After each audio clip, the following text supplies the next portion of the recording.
Mwebale nnyo genda maaso n'okubanga mutugoberera. Nze Waswa Emmanuel, subscribing ku Mukutu Trust Media Uganda, saako n'omukutu ogwa Waswa Emma YouTube channel. Emboze kutusibwako Biva Organic Access Building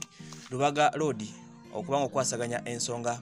zonna. Banaffe aba brand shoppers Uganda nabo kwe bali namba esimu ya 07 777 ali banaffe aba Peace Tattoo Cream bakola bizigo ano bakugamba nti bafuna ku namba esimu 0704 35222 bona be namba zabe ku screen zitekako ku mukono gwa kono wetegereze nyaawo ojja kulondako enamba ekyo kiwetaaze. Munango nakulegulo omulenzi amanyikidwa nga Kasule Abdu gwe mbadde mwagala ennyo mukwano gw'abangi ku social media kuno yali yafuuka serebu mu ngeri ey'okusaagirira naye n'afuuka serebu waddala yafudde. Omukulu ono obagiyite hit oba okumanyika kwe ku social media n'abantu okumutegeera bamutegeera lunaku lwe yajja ku Bukedde TV bwe yali azze okunoonya mu program y'abanoonya ekolebwa omukulu oyo ye John Weraga olw'omukaaga yajja nga azze okunoonya yakola emboozi nga buli kigambo kyayogera kwagatta okuyimba wekajiiko nattabula bwe yayimba oba obuyitirivu ennyo bwe bwasinga okunsanyusa nga ageza okubanga anoonya omubeezi. Munange yajjanga asaaga n'akaloboozi kakati n'akalinga akabebi mwana attu ebintu byewunyisa baamuwuliriza era okugenda okumaliza oluvannyuma nali ndiawo nendaba embaga ku TV embaga okwali okugattibwa kwe oba omukolo gwakolebwa ng'afuna mwana munne yali amanyikiddwa nga Babirye. Munange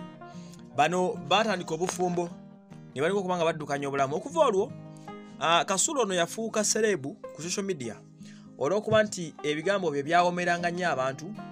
Kati bwe biwoomera abantu batandika okubanga bamugoberera era ebati social media handles ez'enjawulo, YouTube channels, programs ez'enjawulo ne zitandika okubeera nga zimukyaza ajja abanyumize ku mboozi ezikkiringa stress. Omanyi bannayuganda be bantu ababeerawo ng'ebintu ebibasanyusa tebivawala bitono okola akatini bwe kati n'ofuuka serebu n'ofuuka star mu kaseera akatali kawala. Omukulu oyo abadde akolera mu katale akamanyikiddwa nga ak'ekibuye nga gy'asuubuliza gy'ayiyiza obulamu mpolampola. Mwana tonakulegulo yafudde era nga yafudde ekimbe ekitategerekese bulungi abadde alina obulwadde obadde bumutawaanya obwefaananyirizaako ensimbu era ng'omukulu ono abadde ng'asaba ku buyambi mu bannayuganda kuba talina bulungi kasente bamuyambe ebbanga liyiseewo nnyo ng'ajja asaba obuyambi ku mikutu egy'enjawulo wabula ng'ate mu n'ebyembi abantu badde nga tebamuyamba babadde nga bamuyamba naye nga si nnyo. Lwaki? Olw'ensonga nti abadde nga atuuka okwogera abantu ne bava ku koozi ebezze nti bannanga ekimbe ekinnuma kiringa ensimbu ne badda mu kusekera ebigambo bye anti ayogerawo kimbi bibiri n'akookawo akayimba abadde ayagala nnyo akayimba ka Spice Diana ke bayita nkwewulira era ayogera kimbi bibiri n'akasuulamu n'obuyimba bwakusaasira obwo abadde ng'abuwuliriza nnyo oba kitegeera bulungi nnyo. So kati nga bajja ku seeti okwogera ajja najja n'obulwadde bwe n'abunnyonnyola wabula omuntu nadda mu kusekera oluyimba lwayimbye abantu attention nebeera ng'eri taken up by akaloboozi ke akakatini kabadde alina. So bwe gutyo omukulu oyo Kasule bw'atyo asobodde okuba ng'afa. Kasule ono abadde amaka ga nnyina gali sides eyo mbaddeyo ku nnaku lwaleero era ebifaananyi biyitingana mpolampola ne bu video. Amaka ago gye tutuuse babadde bakambwe bitya maama we nga si mwetegefu kusisinkana bannamawulire era tututte enkyaje ebifaananyi tukute bya mububba nga bo bimanyi okusobola okuba nga tubiteekayo. Omukyala nga mukambwe nnyo nnyo nga tayagala kumanya so simanyi busungu gy'abadde abujja wabula mpulireho ng'alumiriza bannamawulire badde mbu tebamuyamba omwana mbadde bamukolamu ssente nga tezituuka ayogera ebigambo bingi nga claiming agamba tayagala bannamawulire kubanga mbadde tebamuyamba n'ebisigaliddeku ng'ebyo wabula nga babeera amaka g'omukyalo tugasanze Kajansi Kajansi awo nga wabeera ekiddo poliisi weteeka ekiddo kyayo kati ekkubo erigenda mu Uganda Clays awo side zaawo olw'obuyumba kageto akaliwo awo geto y'amaanyi ddala. Family eno we tugisanze tebali werofu kubanga babadde mu kafunda saagala nnyo okukikkaatiriza naye nga abantu babadde we bali nga bakuŋŋaanye bageza okubanga bakungubagira omukulu ono abadde azaalibwa ku kyalo ekyo. Era abo nnyini we tusobodde okuba nga tusisinkana ne namwandu Babirye oli ennyini omuwala gwe yawasa ku mbaga gye baakola ne batuuka n'okuzaala omwana namwandu damo mukafana ni mukalaba ka video nga itingana awo tubai tugezako mutayiza tumujeko komboza abeko byatunyonyola obulamu butambula naye nga nyaza lawe mukambwe bitya